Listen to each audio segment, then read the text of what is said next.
I'm checking on the leftists and the Kamala Nevers. I want to see how y'all doing. How are y'all doing right now? How are y'all feeling about everything that's happening in Los Angeles? Do you see what a one-issue party voter can do? Do you see about not thinking about the masses can do? Do you see by not using your right to vote and exercising that bitch in the booth can do?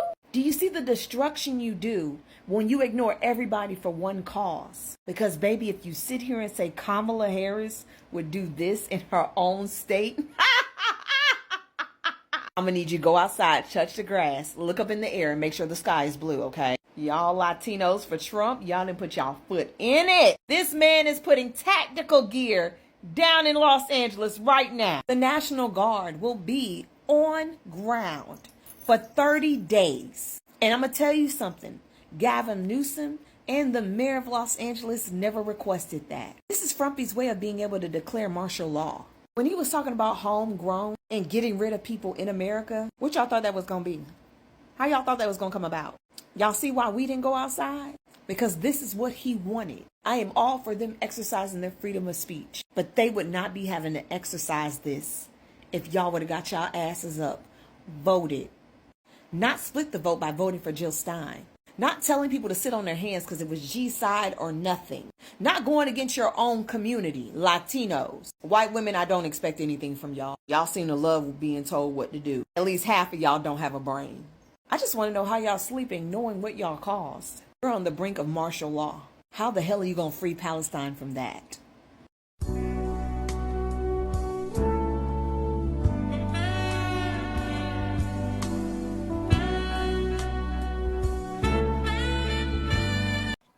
Hi guys, welcome back to our channel. In case you're new here, my name is Maren. And I'm Maureen. Right. So in today's episode, you're going to be reacting on the events that has been happening in LA. As we've seen, protests broke out and a lot of Latinos took to the streets. This is because ICE agents went into their neighborhoods and conducted a raid, yeah? Right. And right now, American citizens are condemning this act because we've just found out that Donald Trump released the National Guard to go into LA. And right now, a lot of Americans of all walks, right, are finding this very suspicious that there's a lot of immigrant population in America, but they're seeing the heavily targeted group being the Latinos. Right. While some Americans say that this is the FAFO moment for the Latino community, others are just simply saying that it is fishy that they're the heaviest targeted group in America right now. Right, guys, before we go into the video, I just want to ask you a question. Do you think that there's reason to have suspicion here? Do you think that there's a reason for them to be worried? Because remember, Latinos were amongst the population, a lot of them were supporting the current government. A lot of them even went on to vote for them. You remember, I will vote for Donald Trump. A lot of them were proud in that, you know. So you're asking yourself, what is the agenda for Latinos? Is it that the Latin population had grown to such an uncontainable amount of population, or what is going on? Do they not want Latinos to come? Is there something that is carrying the government? Anyway, as you answer that question, let's watch what we prepared for you and then we come back and talk about it. But you can also remember to subscribe if it's your first time here, right? Let's watch. In the last 24 hours, there have been ICE raids and protests happening all across Los Angeles. Let's talk about this in the historical context. So it all started on June 5th, a Friday yesterday, when an ICE raid happened in Los Angeles and a lot of people were called to come and protest it. There were more protesters than there were ICE agents, so they were blocked from entering the building. Because ICE agents were unable to enter, they had to call for backup, which meant people in tanks, which meant guns, which meant a lot. I don't know why this part was muted, but this resulted in riots that are continuing today, June 7th. People are being tear-gassed, tackled, detained, etc.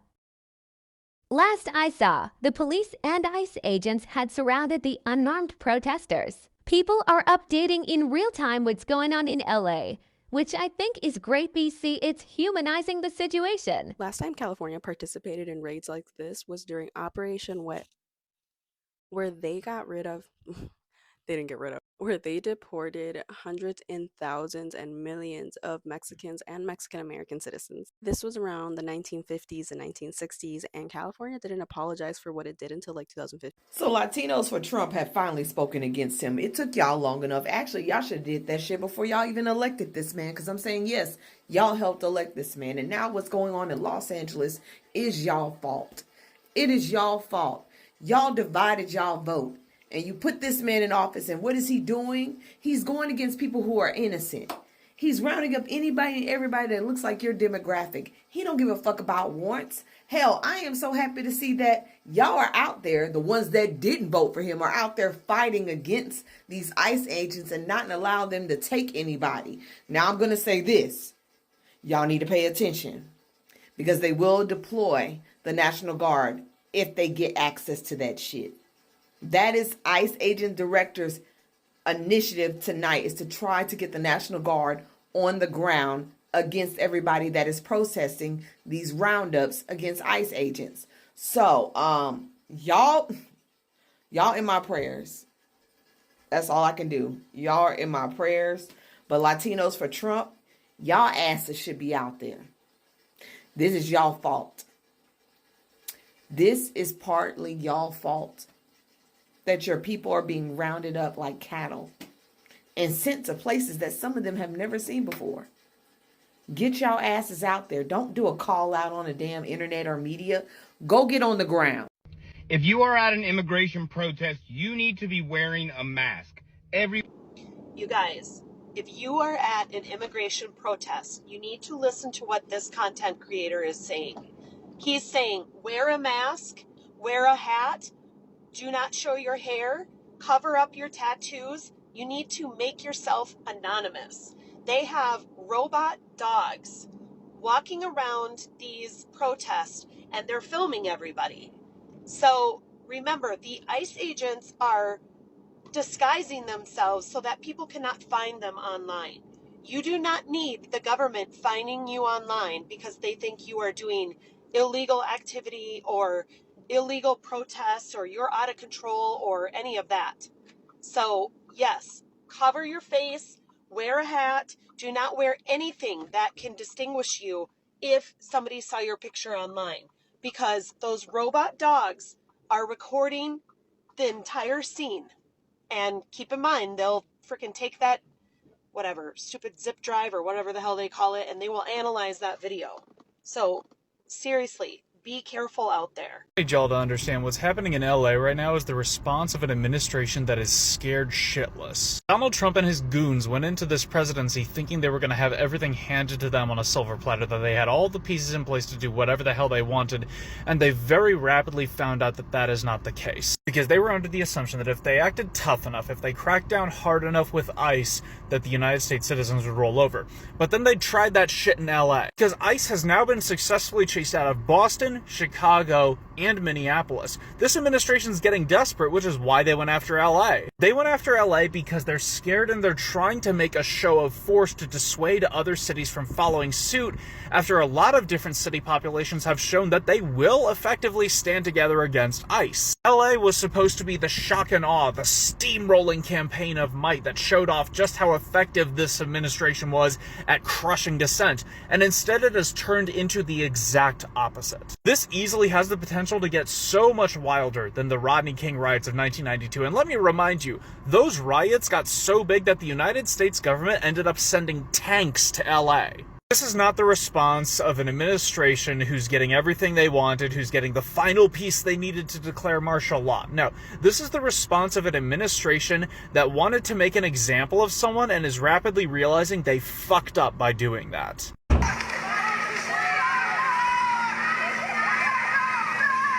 This is downtown Los Angeles, outside of a Home Depot in Paramount, California.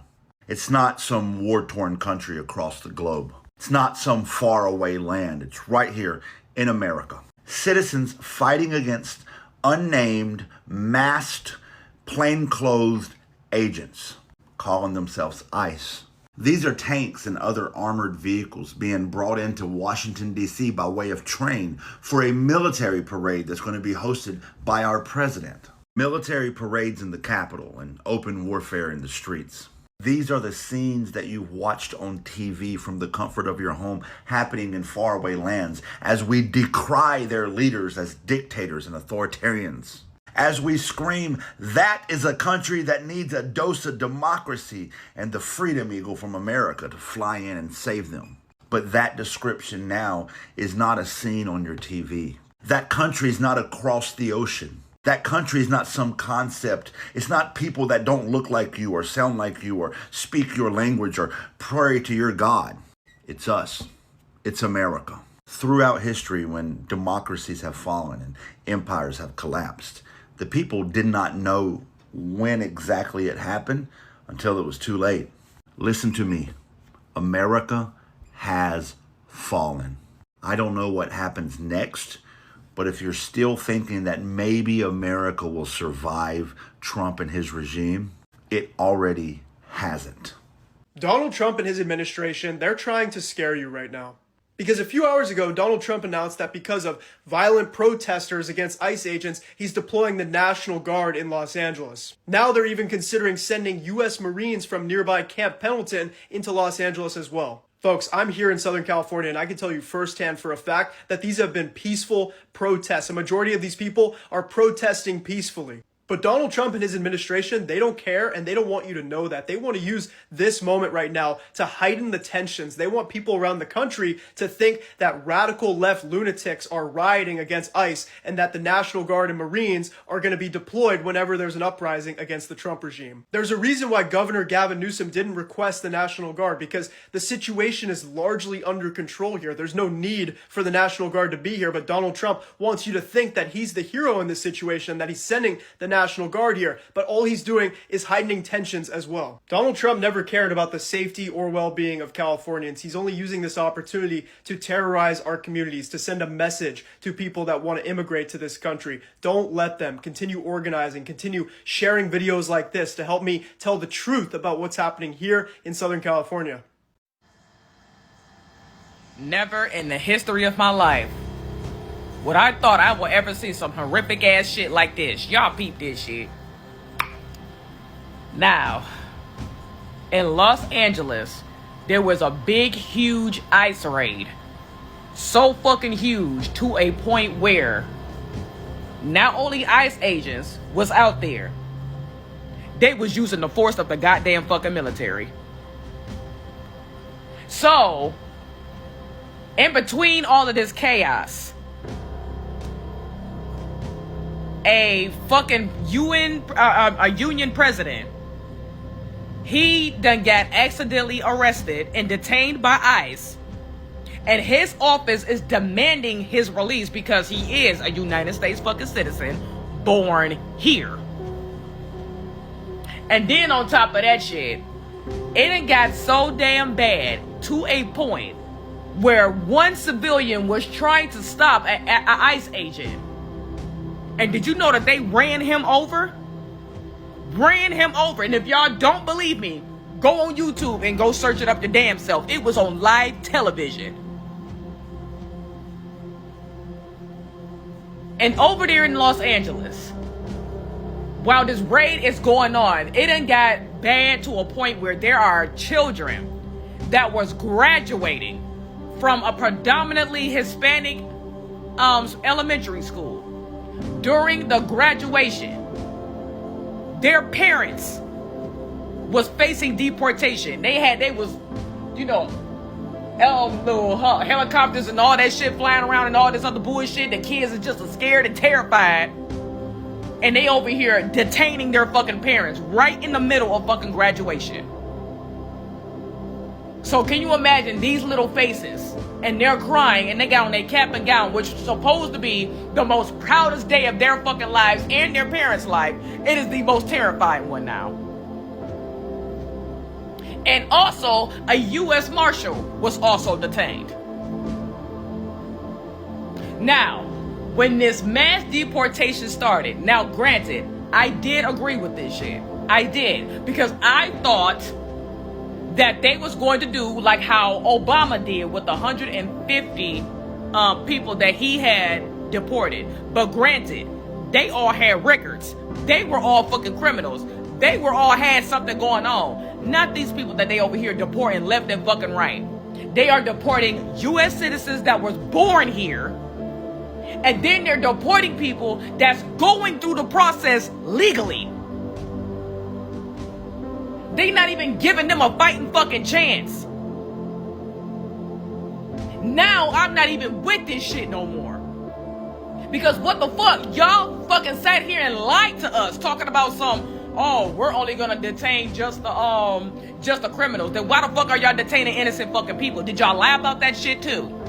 Just like y'all lied about guys, everything fucking else. Just like y'all lied about price just gouging. played you, yeah? You know, it's quite sad. One thing I can commend Latinos for is that the unity they showed, yeah? When the ICE agent came into their neighborhood, like for those ones who are safe, they didn't necessarily have to stand up for the others, yeah? But they all came together and this led to the protest that was, yeah? And you, like I asked in the beginning of the video, what's going on in America right now? Because actually Latins are the ones who are being targeted the most, and you can imagine if they're doing it in broad daylight by ICE agents like this, so you can imagine the policing they're going through in the streets, you know, when they're driving and everything like that. Right, it's like we went to sleep one day and woke up and America was in chaos because for the better part of today, our feeds, our TikTok feeds have been filled with nothing but the LA protests, you know, and we didn't expect this, of course, because we are not used to America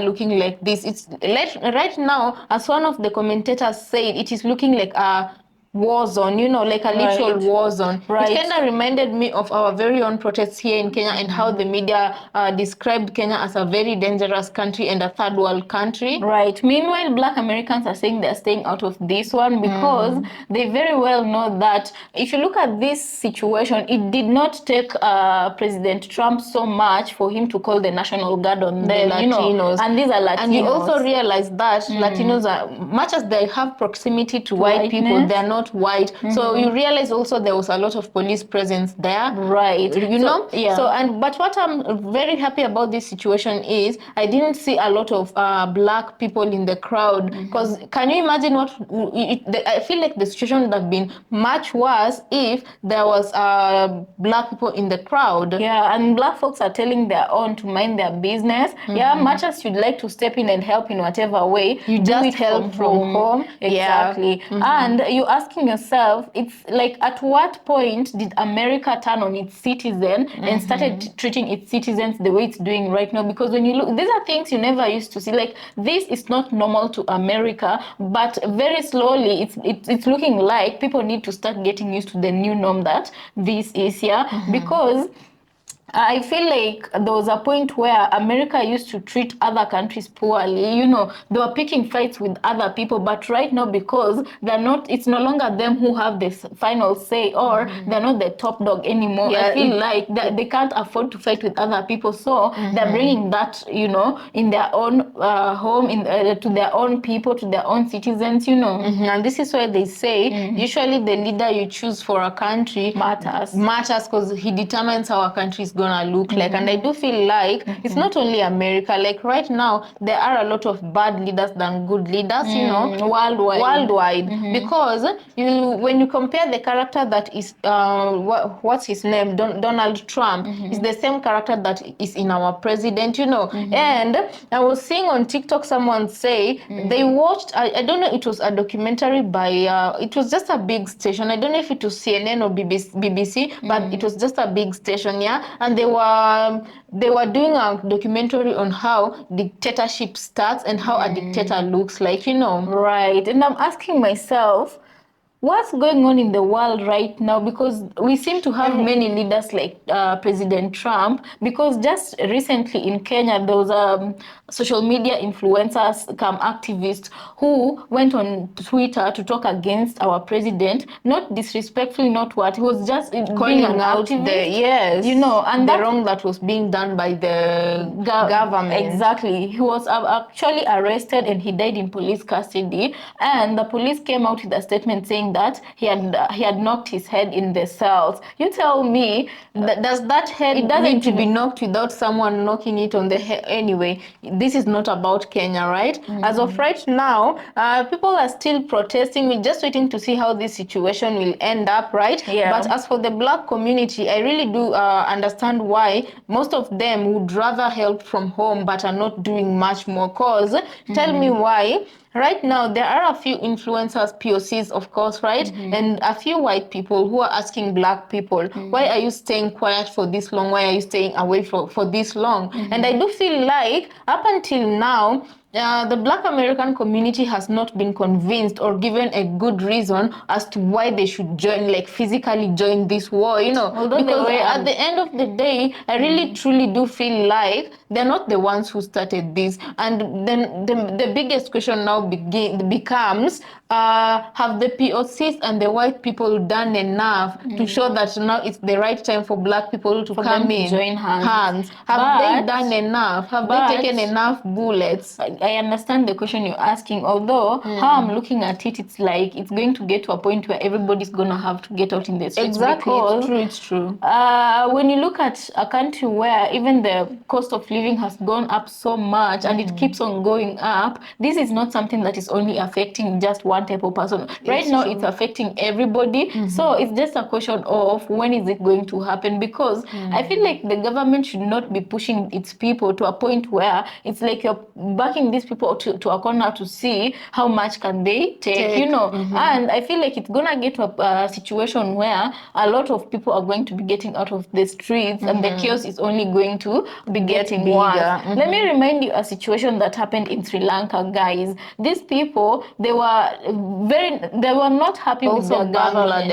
Bangladesh, they were not happy with their government. Yeah, they had to take to the streets and nothing stopped them. Literally, and a lot of people actually lost their lives. Exactly. The government unleashed the army on them and people lost their lives, but they were determined to march to the president's or the White House, president's palace, exactly, to go and, you know, make do their what voices heard. Exactly, do what they needed to be done. And I feel like America has not gotten to that point yet, but when you push, like, desperate times, people too far, there's only too much they can take. And with all these regimes, one thing they can see clearly, there's always signs when people, such cases like Bangladesh happens, there's always signs before the big day that they, you know, God forbid, overturn the government, you know. Right. And I do feel like the government can always make policies in time. Yeah, in favor of not only the citizen, just in favor of making things better and you know, avoiding such situations as protests and stuff, you know, just making things a bit better.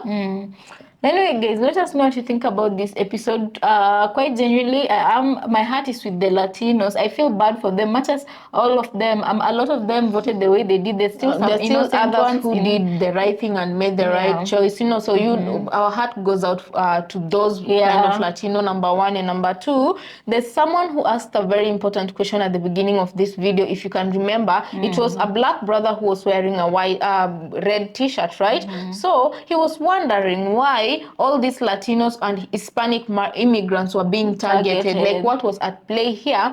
And after the government is done with handling the Latino community, who is next? Yeah, and you have to keep in mind that the Latin community was growing. And when I mean immigrants from the... I think from the immigrants, the Latinos were the biggest growing population. Exactly. So maybe that is what is worrying. They're trying to reduce that population. The number, yeah. So we also have to key in that. But I don't know, guys. Let us know what you think about this episode on the comment section. Also consider subscribing if it's your first time here. And we'll catch you on our next episode. As usual, we want to thank you so much for joining us on this one, right? Right. Consider subscribing before you leave. Road to 200K subscribers.